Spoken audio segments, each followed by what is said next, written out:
Hi everyone, welcome to another episode of Self-Care with Meg. My name is Meg and I'll be leading you through your practice.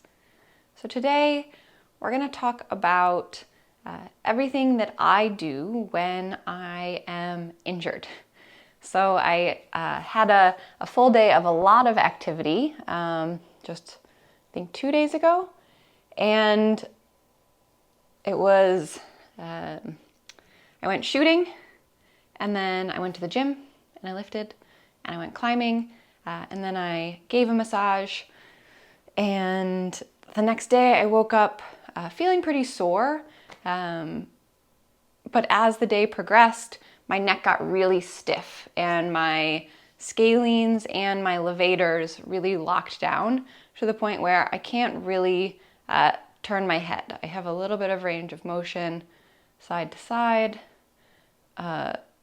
A little bit down, a little bit more back, and then turning my head left to right is tentative. But it's mostly my left side that is locked up. The right side is a little bit tight, but I'm feeling it across the ridgeline, the top of my shoulder, down into my deltoid, and it's aching all the way down my arm. And then it's hurting down the back left side of my neck in between my shoulder blade and my spine on the left side. So then it's hurting like a little bit in my chest. There's pretty much 2 lines of pain that go through my pec. So that's what's happening for me right now. And when I have an injury, there are lots of things that I do before I seek outside help. So before I go to a chiropractor, before I see a physical therapist, I try and deal with it mostly at home. And this sort of neck thing has happened to me before from having a car accident. When you get whiplash, your scalenes tend to lock down, and that's when you lose mobility in your neck and get lots of neck and upper back pain. But I just did it to myself this time. So I'm going to eventually go through some trigger point stuff, but I'm going to start with just my general self-care routine. So the first thing that I do if I am having a lot of tension in a muscle, if I'm losing mobility, having a lot of soreness, is I stop drinking caffeine. No tea, no coffee, and I love drinking coffee, and I like starting my day with a cup of tea or a cup of coffee, but coffee is dehydrating, and coffee also just ups your stress level and your tension in your body.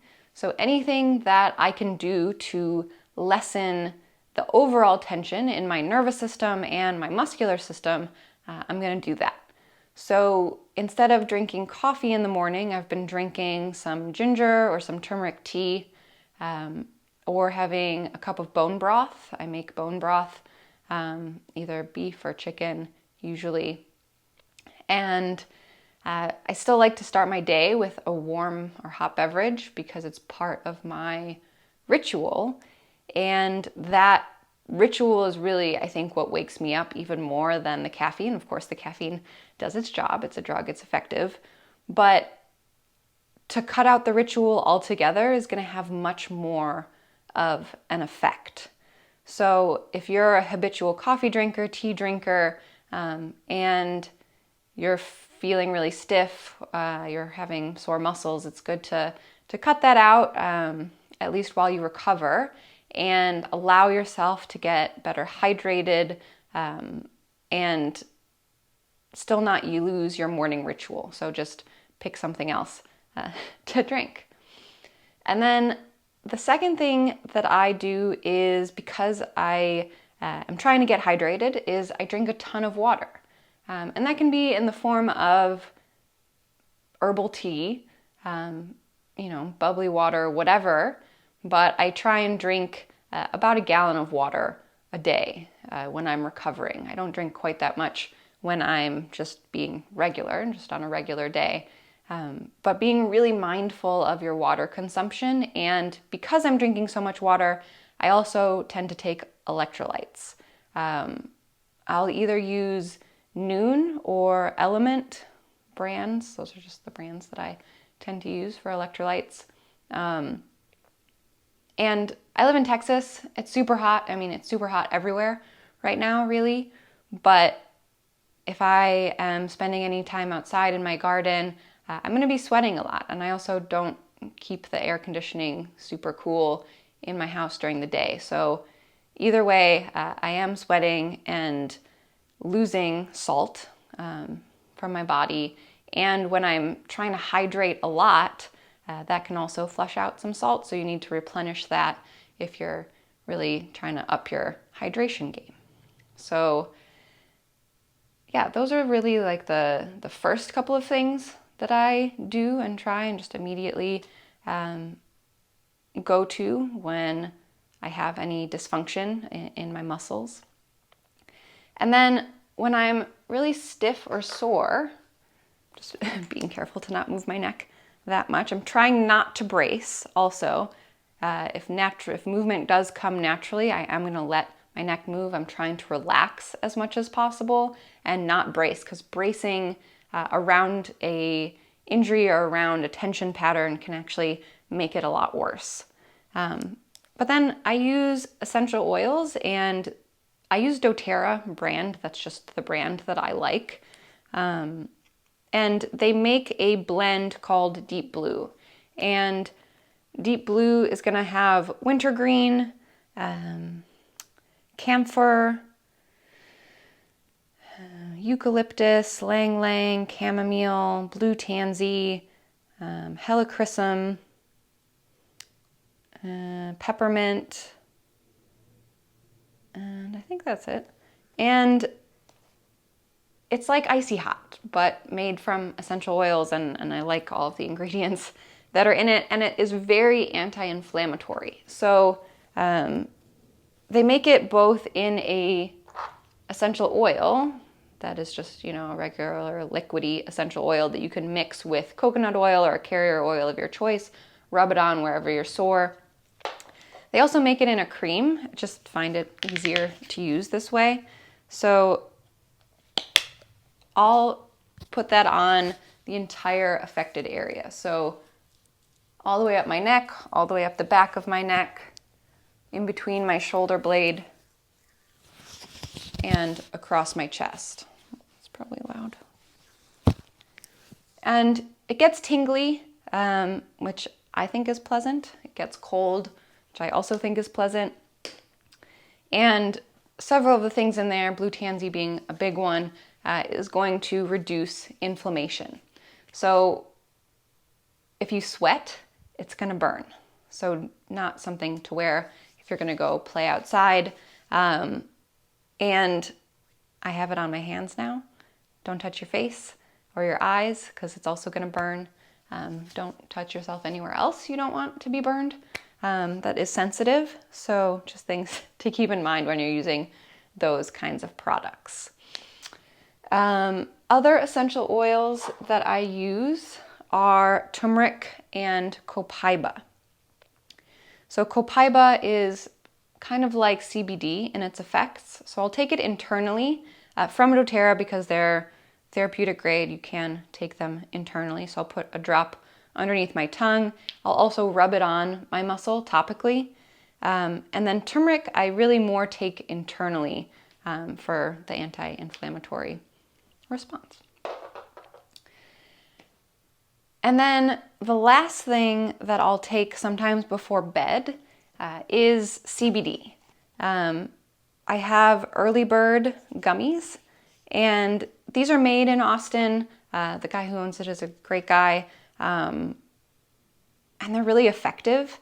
I take one gummy, and that's plenty to both make me super relaxed, make my body feel relaxed, and help me to get to sleep if I am feeling any discomfort.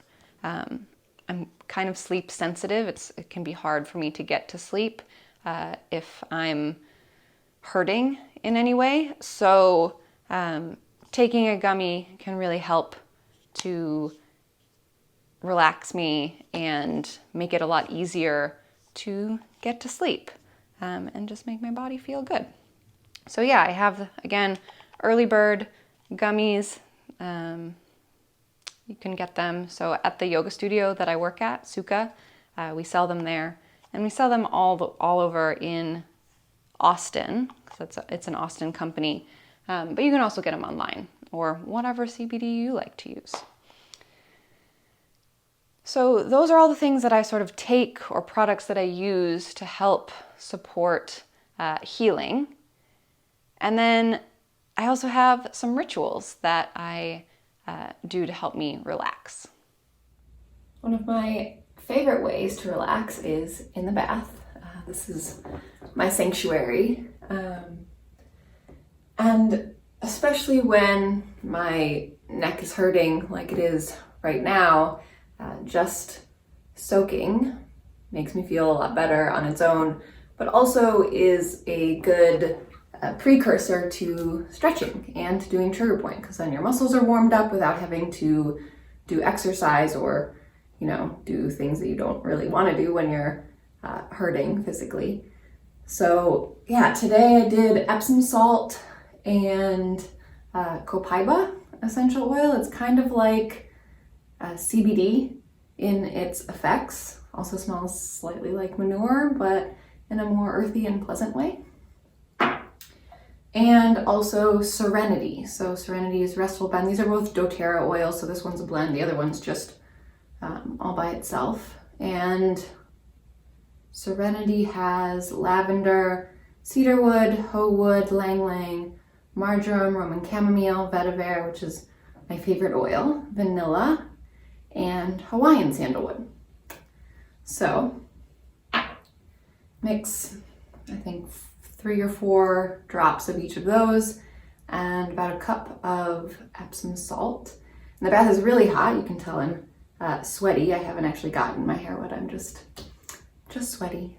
So then I'll probably soak in here for 45 minutes before I stretch and lay on some lacrosse balls.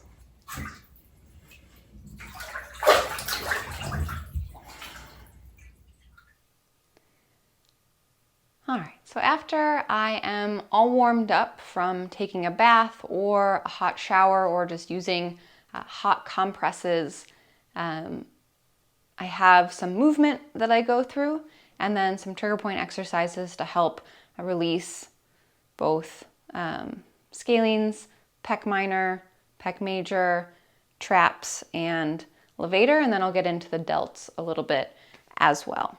So to begin, I'm going to come over onto all fours and take some cat and cow. So shoulders over the wrists, hips over the knees. And the movement, of course, doesn't have to be very big. Just go until you can't, really. This is as much range of motion as I have right now in cat and cow. Tucking my chin all the way to my chest is a little bit much. So I'm just going to keep moving back and forth, warming up my spine, getting that movement in my shoulder blades, getting some movement in my neck.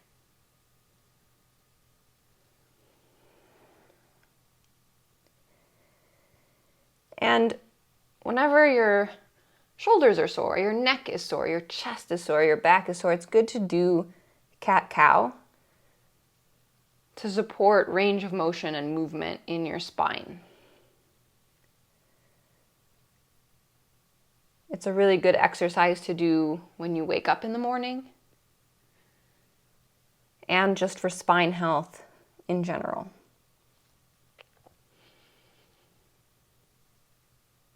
And I'll also do it before I go to bed if my neck and shoulders are hurting.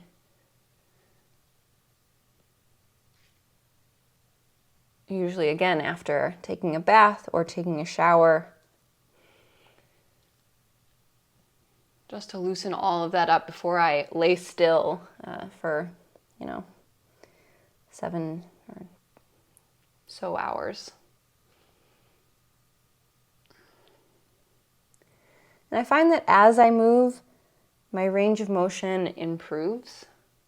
So I can lift my head up a little bit more now at the top, can get a little bit more tuck and a little bit more rounding in my upper back.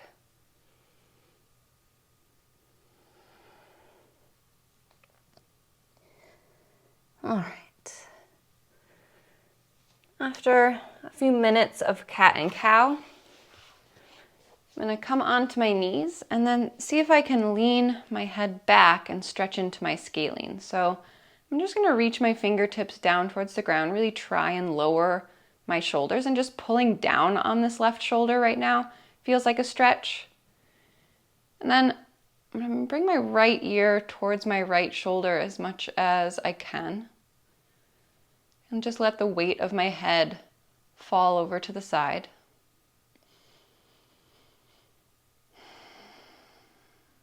Breathing into the sensation.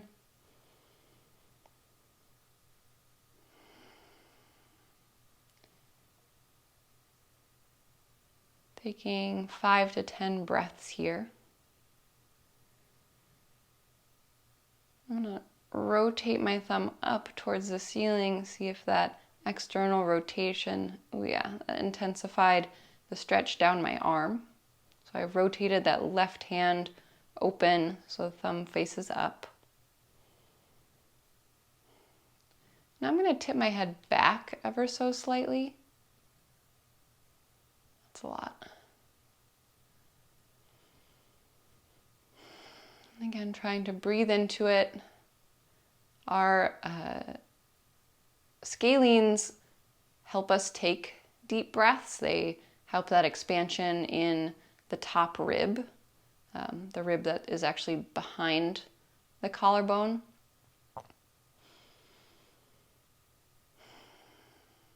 All right, and then to come out of it, I'm going to bend forward a little bit, let my head roll forward ever so slightly, relax my arms, and then bring my head back up through center.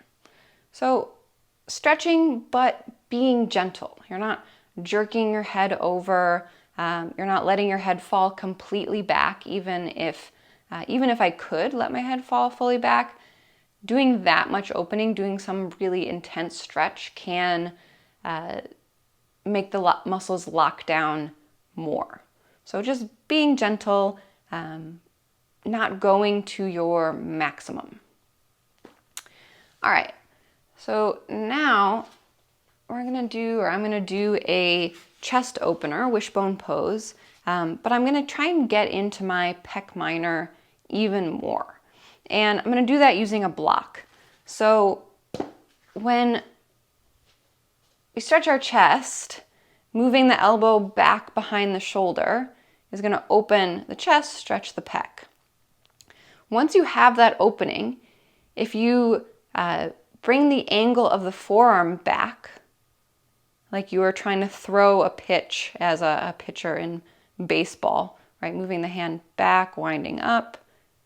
That motion is going to stretch specifically into the pec minor. So to achieve that, I'm going to put my wrist up on a block in wishbone pose.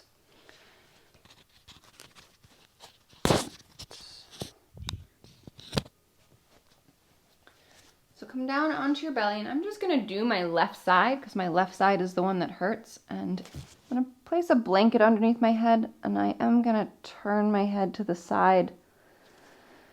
All right, that'll work. So my right cheek, or my left cheek is on the mat, and my left arm is out to the left. Elbows up in line with the shoulder, hand is out in line with the elbow. There we go. All right, and then I'm going to bring both of my knees over to the right. So it's like I'm laying in a fetal position, but my left arm is out behind me, elbow is bent to 90 degrees. You may already be feeling a stretch just like this, but to bring it more into pec minor, I'm going to grab this block and walk my wrist up onto the block.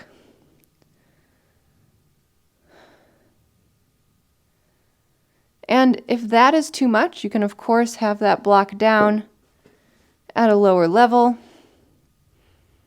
The wrist doesn't have to be so far back.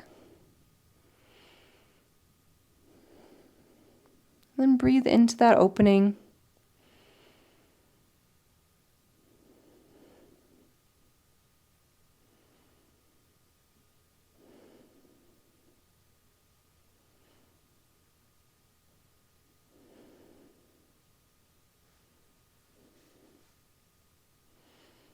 You can always bring the level of the block up higher as you relax into it, but make sure your elbow is on the ground.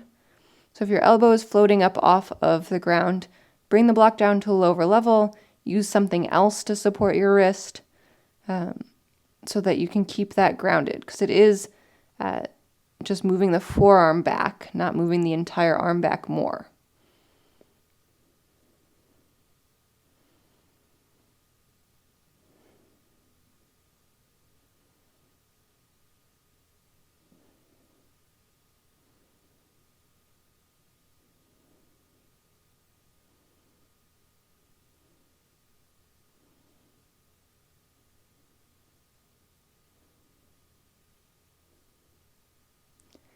All right, I'm going to stay for another breath in,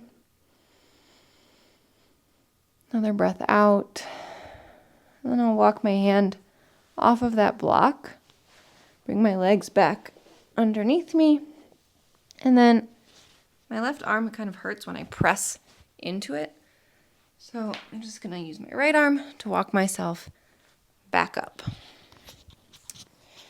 All right.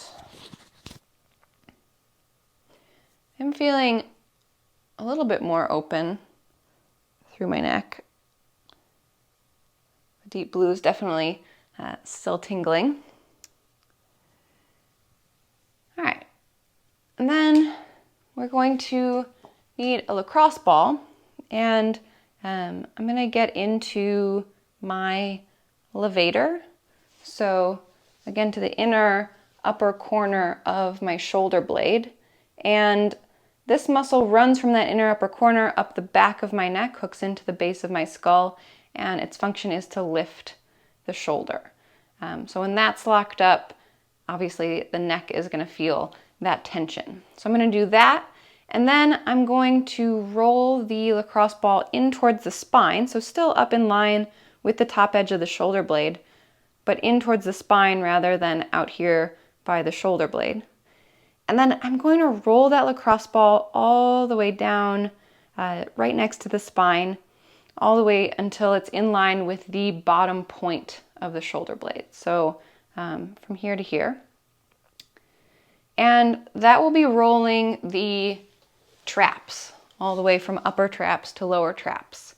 And traps move the shoulder blades around in all the different directions, well, almost all the different directions. So upper traps lift the shoulder, mid traps bring the shoulder blades together, lower traps depress the shoulder blades. So working all of those muscles, and the traps also hook into the base of the skull, so they run up the back of the neck. So again, they contribute to neck tension. The traps also run out across that top, that ridge line of the shoulder. So my shoulder is being pulled in right now, so that's partially caused by tension in the upper traps. All right, so I'm gonna lay on my back, and I don't wanna use my scalenes as I come down, so I'm gonna brace with my right hand as I roll down, holding the back of my head. This clip is not gonna work.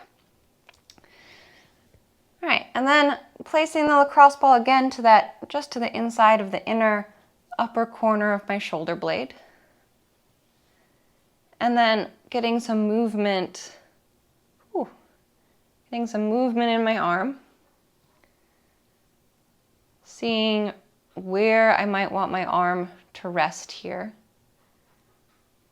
And I'm gonna grab my bolster so that I can rest my arm overhead and actually rest my arm. So actually put it down on something, so I'm not having to hold it up.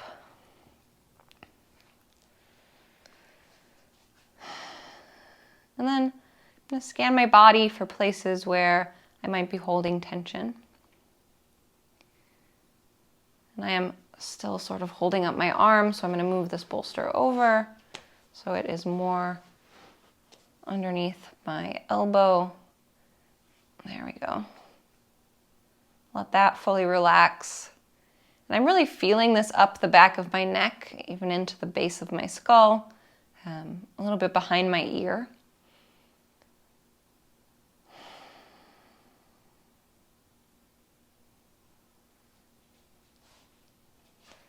I'm holding some tension in my feet, so I'm going to try and let that go, letting my knees knock together so my legs can relax. So relaxing the entire system of your muscles will help to relax where you're actually trying to relax, right? That's why no caffeine, because it can create tension in my system. And even if it's not making me lift my shoulders up into my ears, that general tension in my muscular system is going to affect the tension in my shoulder and the tension in my neck and the tension in my chest. So even if you can relax your, right foot, that is going to affect how able your left shoulder is to relax, is able to relax.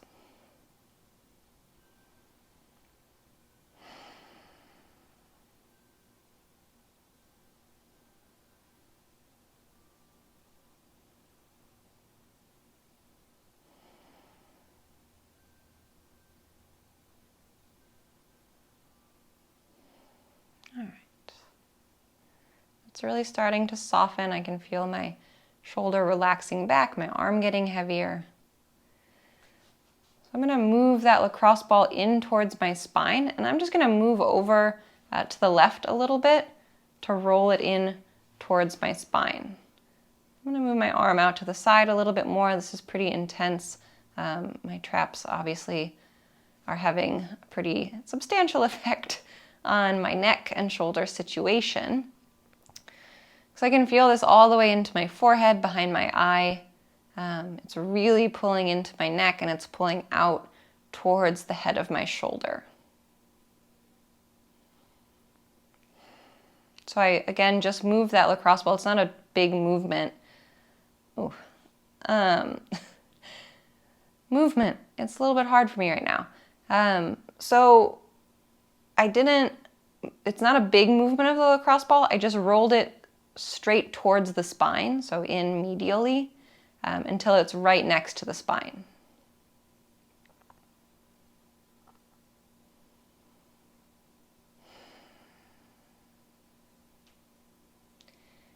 And make sure you're not picking up your mid-back. We can clench in the rib cage and try and hold our back up off the ground to try and relieve some of the pressure and some of the sensation.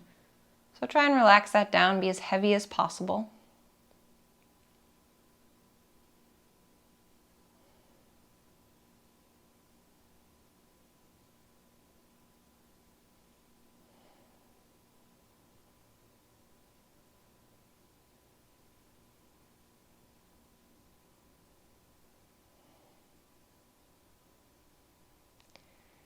All right, that seems to be softening.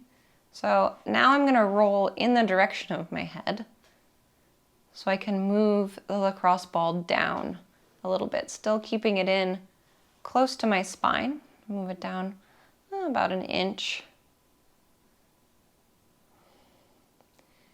And you can move it down really until you feel more therapeutic sensation. So if you roll it down 1/4 of an inch and it really lights you up, stay there. If you move it down 1/4 of an inch and then 1/2 an inch and then an inch and you're still not really feeling anything, keep rolling it down more.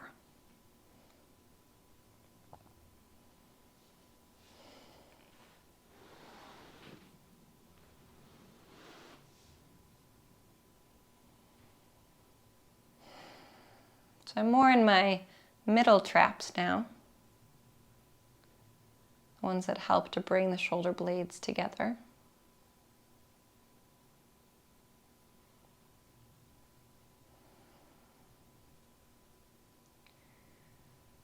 And I certainly don't get a a tweaked neck every time I have a day full of lots of different activities. So there's other things that go into what may cause dysfunction or cause injury. I might have been dehydrated. I went shooting first thing in the morning, so I was not warm. And then, going right from my morning time, I think I probably drank coffee, went to the range, and then you're bracing, right? To not move and to not flinch. So going right into a situation where I'm bracing. And then after that, pretty much going right to the gym and lifting. And I did do a good amount of upper body. I did some exercises where I had a bar across my shoulder to do walking lunges. I did do chest presses. So going right into these exercises where I am using my upper traps and I'm using my chest after an activity where I'm bracing. And then climbing, right? Again, using a lot of upper body, and I haven't been climbing a lot recently, so that's that. And then giving a massage, again, more upper body. And being, relatively tired, I suppose, relatively worn out when I gave the massage. So not only using my upper body when I'm already fatigued, but being less able to not take on tension from the client, right? Being more energetically receptive is not really the right word, but when you don't have your energetic boundaries up, you can take on sensation from a person who you're working on. And I was working on this person's upper body, so some of that tension can be passed energetically.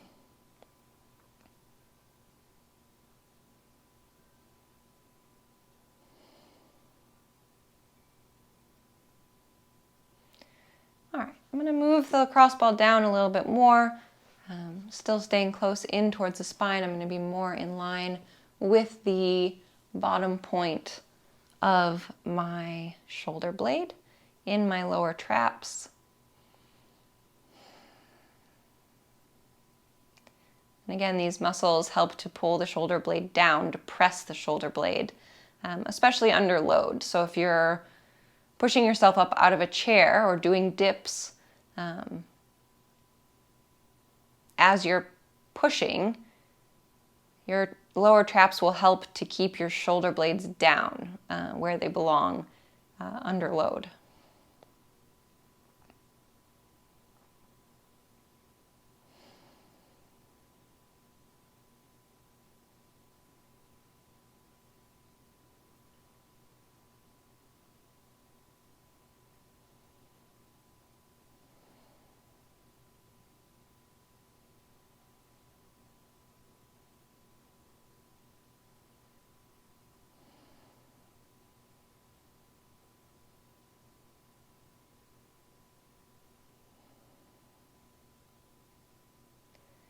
And you can keep rolling that lacrosse ball all the way down your spine. I'm going to stop here and roll off of this lacrosse ball, and I'm going to bring my arm across my body and then roll over onto my side and press myself up from here. Again, just being gentle with my body, not bracing, but being careful, being gentle, so that I'm not straining my scalenes, especially the muscles on the front of my neck, and just creating more tension there when that is what I'm trying to release tension in the front of my neck. Next, we're going to work on the deltoid. So it's really just a part of my referred pain and tension that I'm experiencing. So the referral pattern for scalene trigger points is down top of the shoulder, through the deltoid, and then down the arm, and then down through the pec, but more in like lines, not the whole pec, and then down the back in between the shoulder blade and the spine. So the delt is part of that, and I'm going to get into that now. So again, I'm just going to do my left side, and I like to use my bolster for this one. And I'm going to get more of my rear delt. So your delt, it's this sort of shield-shaped muscle that's across the cap of your shoulder. And you have front, middle, and post delt. Anterior, middle, post delt. So I'm going to get post delt right on the back of really the top of my arm bone. And another way to find the trigger point is you find where your armpit ends, right? You can feel that spot where your armpit ends. Moving just above that is one good trigger point for the delt, and then just moving slightly anterior, just slightly forward from that, or I guess it's more lateral, I suppose. Moving slightly lateral from that out to the side is another good point. So again, on the back of the top of the shoulder. So what that's going to look like is laying on your side. If your neck is hurting, be careful as you lay down. And then picking up the shoulder, getting that lacrosse ball where I want it, just above the crease of the armpit. And then my arm is out to the side.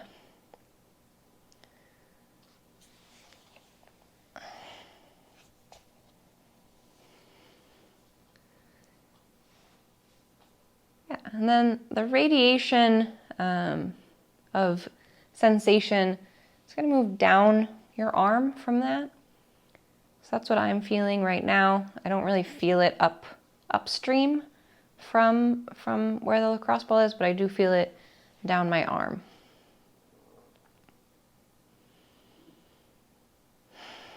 Make sure your head is as relaxed as possible.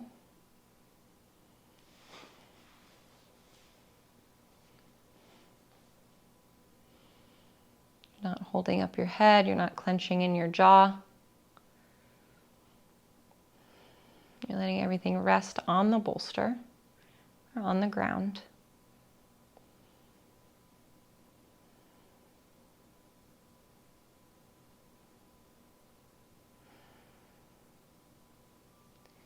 And it can take a significant amount of attention to let go of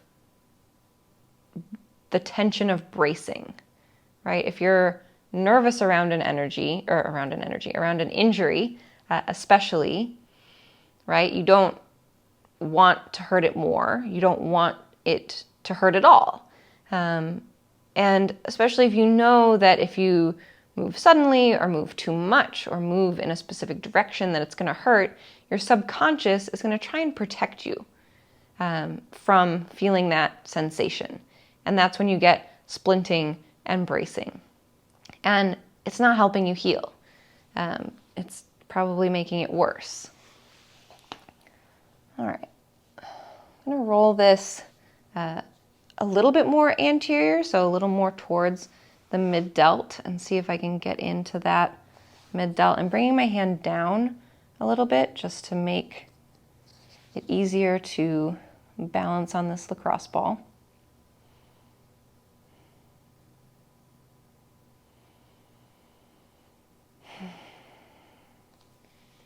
And I don't know if you'll be able to see this exactly, but the lacrosse ball is on the very back line of my mid delt. So I have moved it forward, I don't know, maybe an inch from where it was before.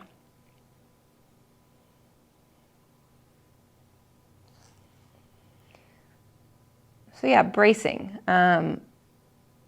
I And you see it a lot when, or it's noticeable, I guess at least to me, when people have a foot injury or a leg injury and they can't put pressure on the foot. And then the injury heals, but they still limp. They still hike one hip up higher than the other to put less pressure on that leg. They still stand with all the pressure on one leg. And then they get lower back pain and they get hip pain and some misalignment there. And, you know, they could have been putting pressure on that foot or on that leg, but their subconscious was protecting them from assumed pain and assumed further injury. Your subconscious is very powerful. It has a lot of control over what you do, and it's subconscious. You're not going to just automatically notice what's happening there. All right, I'm going to take another breath in here. Another breath out.